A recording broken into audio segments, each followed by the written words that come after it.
প্রতিদিন একই রকমের চিকেনের রেসিপি খেতে কি ভালো লাগে নাকি, তাই তো আজকে ভাবলাম একটু বাটার চিকেন বানিয়ে নিই। তো আমার হাজব্যান্ড রাতে রুটির সাথে ভালো খেতে পারবে, আর দুপুরবেলা আমরা ভাতের সাথে খাবো। তো সেজন্য দুপুরেই বানিয়ে নিলাম। তার জন্য সব কিছু চিকেনটাকে ভালো করে ধুয়ে লেবু মাখিয়ে আমি 2.5 ঘন্টার মতো রেখেছিলাম। তো 4-5 ঘন্টা রাখলে ভালো হয় আর কি। আর ওদিকে কাজু বাদাম নিয়েছিলাম, চিকেন বেশি ছিল না, 500 ছিল, সেজন্য 7-8টা মতো কাজু বাদাম পেস্ট করে নিলাম। আর এদিকে টক দইটা ফেটিয়ে নিচ্ছি, আর আদা লঙ্কা রসুন ওটা পেস্ট করে নিয়েছি। তো ফ্রেন্ডস, তোমরা সবাই কেমন আছো? আশা করছি সবাই খুব ভালো আছো। আমিও ভালো আছি, একটু ঠান্ডা লেগেছিলো, তো এখন আপাতত ভালো আছি। তো রিফাইন তেল দিয়ে নিলাম।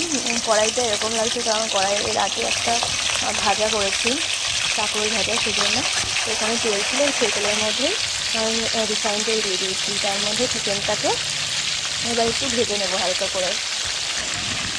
দেখো, চিকেনটা ভেজে নিচ্ছি, দুটো ব্যাচে ভাজবো। চিকেনটাকে ভাজা হয়ে গেলে তুলে নেব।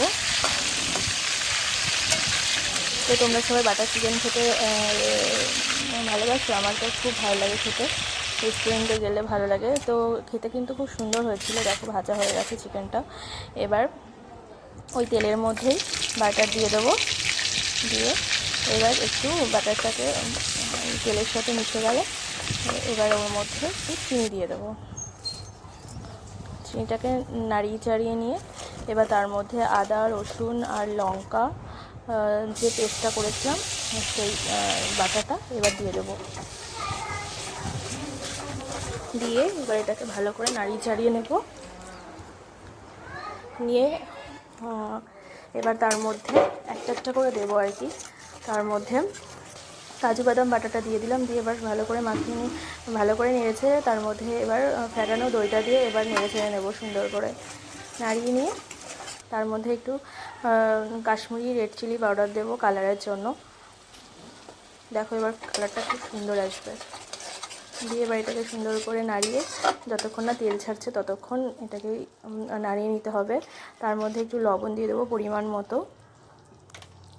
দিয়ে এবার এর মধ্যে কিন্তু জল অ্যাড করব না, তো ওই মশলা ধোয়া যে জলটুকু ছিল সেই জলটুকুই দিয়ে দিলাম। দিয়ে একটু সস দিয়ে দেবো, আর টমেটো ক্যাচাপ আর কি। তোমরা টমেটো পিউরিও দিতে পারো, তো আমি টমেটো ক্যাচাপ দিয়ে দিলাম। দিয়ে এবার এটাকে সুন্দর করে নাড়িয়ে ছেড়ে এবার ওই ভাজা মাংসগুলো দিয়ে দেবো। দিয়ে এবার এটাকে সুন্দর করে নাড়িয়ে নাড়িয়ে ঢেকে ঢেকে আস্তে জাল দিয়ে এটাকে কিন্তু রান্না করতে হবে। বেশি জাল দিলে কিন্তু মাংসর ভেতরে তোমার মশলাগুলো ঢুকবেও না, আবার এদিকে শুকিয়ে যাবে, মানে ভালো হবে না। সেজন্য আস্তে করে জাল দিয়ে এটাকে রান্না করতে হবে ঢেকে ঢেকে।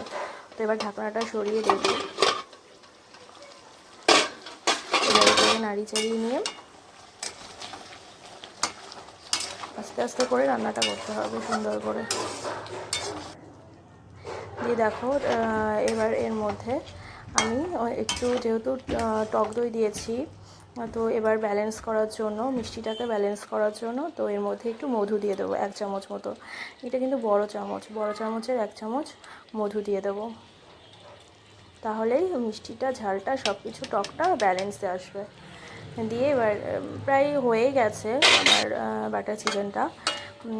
আর এর মধ্যে লাস্টে গোলমরিচের গুঁড়ো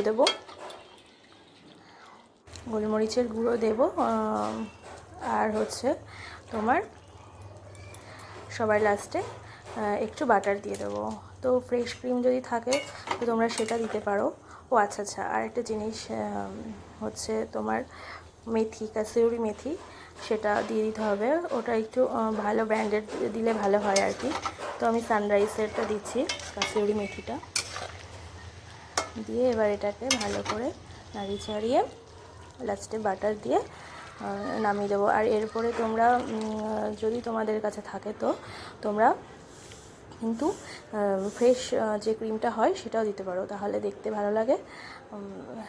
আর দেখো, চিকেনটা কিন্তু খুব সুন্দর হয়েছিল আর খেতেও দুর্দান্ত হয়েছিল।